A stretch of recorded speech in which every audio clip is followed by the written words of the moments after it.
But నా favourite point ఏంటంటే సినిమాలో ఇది ఒక ఎంటర్టైనింగ్ సినిమానే కాదు, సినిమాలో ఉన్న ఒక అందమైన ఎమోషన్. ఎలా ఒక సినిమా వెళ్తే ఒక ఫ్యామిలీ, నేను ఆల్రెడీ యంగ్గా ఉన్నాను, ఇంకో పిల్లలతో ఎలా యాక్ట్ చేశానని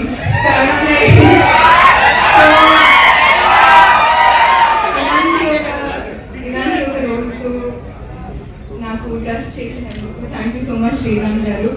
It was one of the most wonderful experiences of my life to be able to work in this film and to have such a special bond with Vicky also.